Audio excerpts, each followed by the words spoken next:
Il s'est ouvert la 9e édition du forum international dénommé Alternative Mining Indaba RDC à Pullman Hotel, Lubumbashi, province du Haut-Katanga, ce 29 octobre 2025. En effet, le mot de la bienvenue a été prononcé par le représentant du ministre provincial des Mines. C'est un immense honneur pour moi de prendre la parole en premier à l'occasion de la 9e édition de l'Alternative Mining Indaba de la République démocratique du Congo, ayant pour thème principal minerais stratégiques de la RDC, entre enjeux géopolitiques mondiaux et impacts socio-économiques locaux. Faire entendre la voix des communautés minières congolaises. En parcourant l'histoire de ce forum, il ressort que c'est pour la 3e fois que la MIRDC est organisée dans notre province. En 2020, en 2022, en 2025. Je voudrais, pour ce fait, remercier les organisateurs de l'attention portée à notre province et le souci de mettre ensemble les acteurs du secteur minier pour débattre des questions émergentes liées à l'exploitation des minerais et à leur impact sur nos communautés. En ce qui concerne notre ministère provincial des Mines, le rôle qui nous est imparti est celui de vous souhaiter la bienvenue et un bon séjour chez vous, chez nous, dans le Haut-Katanga. Aussi, cet événement de haute facture qui traite des sujets à caractère des ressources minières, la gestion fiscale de celles-ci, la lutte contre la corruption et j'en passe. Et pour ce faire, un des participants à ces forums, en l'occurrence l'honorable député national Georges, nous a expliqué la quintessence de la dite activité en ces termes. Il faut savoir que c'est une grande conférence qui se tient chaque année. Et à chaque fois, il y a toujours un thème principal. Nous sommes vers les enjeux mondiaux par rapport à tout ce qui est minerais stratégique dans notre pays. S'il y a des plaidoyers, c'est par rapport à ça qui se formule ici.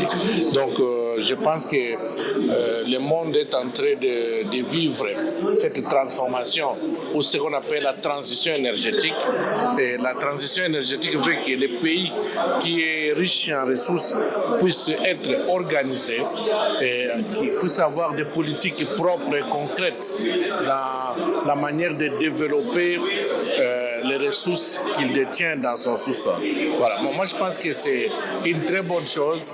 Ça permet à ce que le gouvernement analyse, étudie et établisse une très bonne politique pour la nation. Vous savez, lorsqu'on revisitait la loi de 2002, il y avait beaucoup d'écrits. Les gens disaient comme si la RDC a toujours tendance de revoir ces lois régulièrement. Non, je ne pense pas que les gens là avaient raison. Aujourd'hui, on a promulgué cette loi en 2018. Nous sommes en 2025, ça nous fait aujourd'hui 7 ans. Et la loi, on ne la révise pas pour réviser. Il faut examiner, il faut évaluer. C'est parmi les meilleurs codes au niveau africain, les codes de 2018. S'il y a des faiblesses sur tel point, le Parlement a le droit de revoir et le gouvernement a le droit de relever ces faiblesses-là pour que les parlementaires que nous sommes, nous puissions les prendre et revoir la loi. On n'a pas encore reçu une proposition ou un projet de loi venant du gouvernement. Nous ne sommes pas encore saisis par les organisations de la société civile pour revoir directement le code minier. Mais nous, en tant qu'acteurs, avant d'être au Parlement, on connaît certains points. Est-ce que c'est urgent de revoir directement? Il faut d'abord mûrir. Il faut mûrir ces points qui sont faibles avant de l'amener pour la révision. Vous savez, je connais certains points. Nous sommes dans la matière des cahiers de charges, nous sommes dans la redevance minière, nous sommes dans la dotation. Il y a certaines choses qu'on peut renforcer sans nécessairement dire que tout est faux. Non, je peux pas. J'ai été parmi les gens qui ont rédigé le code de 2018 et je connais la force du code de 2018 et aujourd'hui on peut identifier certaines faiblesses. Vous savez, nous sommes en train de travailler sur un sujet très important. Il faut reconnaître que la RDC détient presque 60% des réserves mondiales de cobalt. Nous avons une importante quantité de lithium dans notre pays, mais il faut que les gouvernements investissent dans la connaissance de ces jugements-là. On a plein de jugements, mais qui sont propriétés des compagnies privées, des investisseurs privés.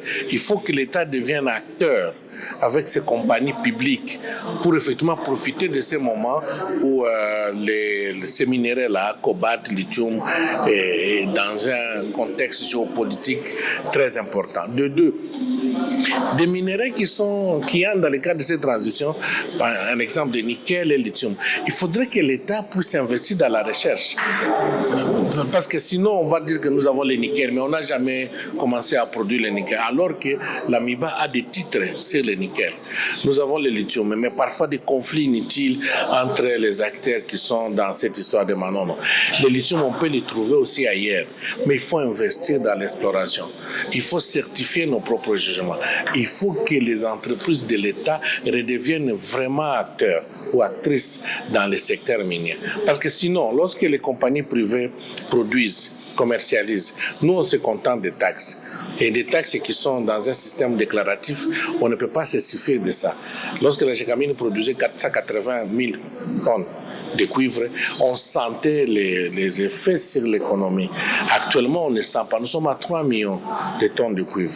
Mais on ne sent pas comme on sentait hier avec la production de la Gécamine. Donc, ce qu'on demande au gouvernement, c'est d'investir dans ses propres instruments économiques, c'est d'investir dans l'exploration et que on puisse avoir une Gécamine qui peut atteindre 100, 200, 300 000 tonnes de cuivre, qu'on puisse avoir l'AMIBA qui peut faire la production de son nickel, qu'on puisse avoir, par exemple, la compagnie minière qui fait avec les autres l'histoire de lithium, puisse aussi avoir, ils ont des titres, mais il ne faut pas qu'on attende seulement que les Chinois ou les autres investisseurs viennent investir pour qu'on commence à comptabiliser le nombre de tonnages qu'on exporte à l'extérieur de notre pays. Plusieurs personnalités de différentes souches du pays ont pris part à des différents panels, mais aussi ceux venus d'ailleurs. Il s'est de noter que Alternative Mining Indaba est un rendez-vous de chaque année et pour ce qui concerne l'année en cours, 3 journées auront suffi pour la dite conférence, soit du 29 octobre au 31 de la même année en cours.